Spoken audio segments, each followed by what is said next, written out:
Insurance के नए video में आप सभी का हार्दिक स्वागत है। आज का जो हमारा टॉपिक है वो है recent changes in surrender guidelines by the insurance regulatory of India. Insurance की जो रेगुलेटरी है आईआरडी है इंडिया में, उसने 1 अक्टूबर 2024 से सरेंडर गाइडलाइंस में कुछ चेंजेस किए हैं जो पॉलिसी होल्डर्स के हित में होने हैं।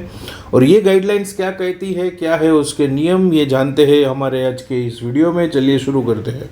ये जो नियम है वो 1 अक्टूबर 2024 से लागू हो चुका है। सारी पॉलिसीज़ जो सभी लाइफ इंश्योरर्स के पास से आप लेते हो, वो सब पॉलिसीज़ अगर 1 अक्टूबर 2024 के बाद में आपने ली है तो उसके अंदर आपको सरेंडर फर्स्ट ईयर में ही मिल जाएगा। यानी कि फॉर एग्जांपल आपने किसी इंश्योरेंस कंपनी के पास में पॉलिसी ली, वो 1 अक्टूबर 2024 के बाद में ली है, तो वहाँ पर आपको पहले ही साल से सरेंडर का ऑप्शन मिल सकता है और मिला होगा। ये गाइडलाइंस जो है वो इंश्योरेंस रेगुलेटरी की नई गाइडलाइंस के मुताबिक है। तो चलिए ये गाइडलाइंस को हम देखते हैं, आगे बढ़ते हैं। So the first point, okay, IRDA new guidelines on surrender value, game changer for policy holders. Why these matters? ये क्यों ज़रूरी है? क्योंकि पहले क्या होता था कि कोई भी लाइफ इंश्योरेंस पॉलिसी आप लेते हो जो पार नॉन पार कैटेगरी यानी कि ट्रेडिशनल लाइफ इंश्योरेंस पॉलिसी जिसको बोलते हैं, उसके अंदर मिनिमम 3 साल का आपको पीरियड रहता था, उसके बाद में सरेंडर वैल्यू मिलती थी। से फॉर एग्जाम्पल आपने पॉलिसी ली, आपको 2 साल आपने उसमें प्रीमियम भरा और दूसरे साल के एंड में आपको कुछ पैसे की ज़रूरत हुई और आप ये पॉलिसी बंद करवाने गए, तो कंपनी क्या बोलती थी कि हम इसमें से अभी आपको पैसे नहीं दे सकते क्योंकि मिनिमम 3 साल का प्रीमियम आपको भरना है, उसके बाद में आपको इसमें से पैसा मिल सकता है।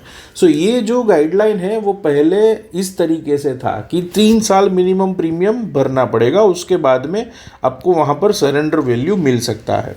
तो ये गाइडलाइंस जो है वो फाइनेंशियल फ्लेक्सिबिलिटी कस्टमर्स को नहीं देता था, पॉलिसी होल्डर को एक 3 साल का लॉक इन देता था कि अगर इसके पहले आपने पैसा निकाला तो पॉलिसी का वैल्यू निकाल ही नहीं पाओगे और पॉलिसी वैल्यू 0 हो जाएगी अगर आपने भरना बंद कर दिया तो ये एक फ्लेक्सिबिलिटी नहीं था। और इंडिया के अंदर में काफ़ी सारे लोग अभी इंश्योरेंस में इन्वेस्ट कर रहे हैं और मार्केट का बहुत बड़ा एक पूरा सेगमेंट है जो अभी लाइफ इंश्योरेंस में आया नहीं है। पेनिट्रेशन ओनली 4% है इंडिया के अंदर, 96% पॉपुलेशन अभी लाइफ इंश्योरेंस के साथ में जुड़ी हुई नहीं है। जो एचएलवी होता है उतना पूरा यूटिलाइज भी नहीं हुआ है। तो ये सारे मसले को सुलाने के लिए और इंश्योरेंस के अंदर में पेनिट्रेशन बढ़ाने के लिए कस्टमर को फ्लेक्सिबिलिटी देना ज़रूरी है। तो ये हेतु से सरेंडर की नई गाइडलाइंस दी गई है ताकि कस्टमर को फाइनेंशियल फ्लेक्सिबिलिटी रहे और उनके पैसे का लॉस जो है वो उनको ना उठाना पड़े। तो ये गाइडलाइंस क्या कहती है, चलिए देखते हैं। What is surrender value? सबसे पहले ये देख लेते हैं। Amount received when a policy is terminated before maturity.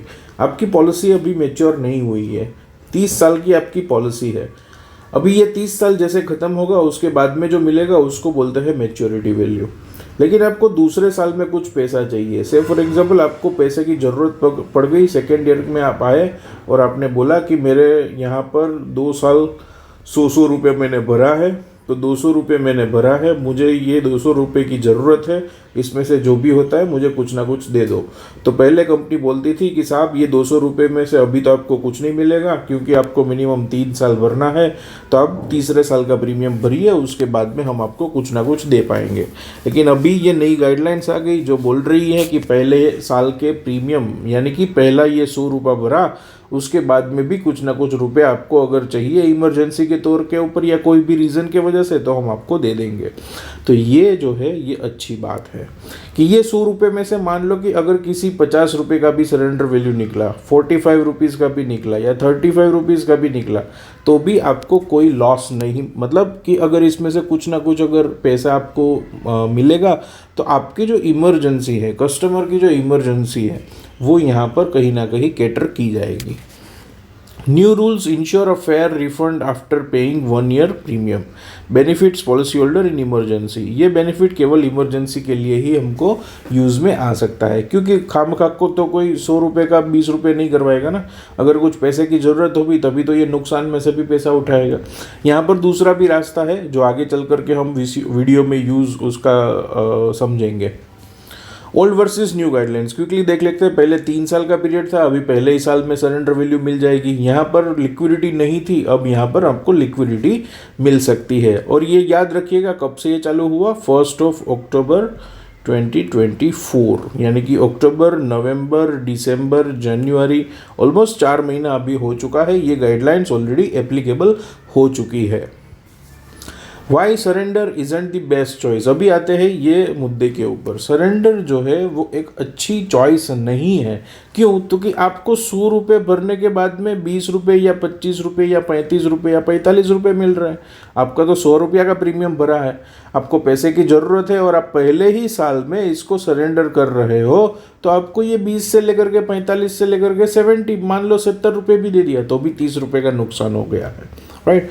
तो सरेंडर पहले तो करना नहीं चाहिए। लाइफ इंश्योरेंस पॉलिसी जब भी लेते हैं तब पूरे प्लानिंग के साथ में लीजिए, ताकि आपको सरेंडर का उपयोग ना करना पड़े।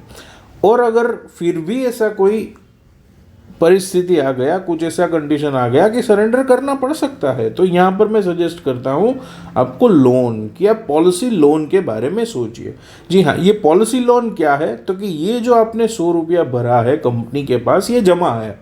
कंपनी क्या करती है, इसके ऊपर आपको लोन दे सकती है। That depends on the policy. आपकी पॉलिसी है वो डिफरेंट डिफरेंट कैटेगरीज में आती है। अगर आपकी पॉलिसी के अंदर में लोन मिलती है, हालांकि मेजोरिटी सारी ट्रेडिशनल पॉलिसीज के ऊपर आपको लोन की फैसिलिटी होती है।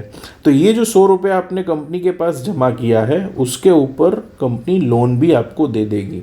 और ये लोन जो है वो बहुत ही ईजी लोन है, ये आगे हम वीडियो में देखेंगे, right. So instead of surrender choose the loan option. आपको लोन ऑप्शन जो है वो चूज करना चाहिए।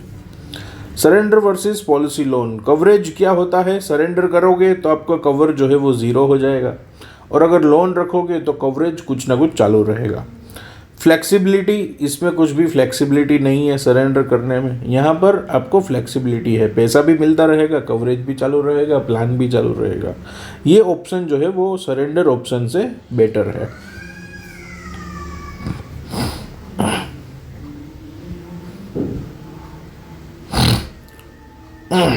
ओके, सो क्या करना चाहिए? IRD and new guidelines empower policy holders with better solutions, consider alternative options like loan and long term financial security जो है वो आप देखिए। ओके, सो जैसे कि आज के ये वीडियो में हमने देखा कि पॉलिसी जो है वो नई गाइडलाइंस अभी आपकी सरेंडर की आ गई है। सरेंडर वैल्यू पहले ही साल से आपको मिलेगी। उसके ऊपर अगर आपको लोन मिल सकती है और पैसे की ज़रूरत है तो लोन का ऑप्शन जो है वो बेटर है। So thank you so much for watching this video. Have a nice day.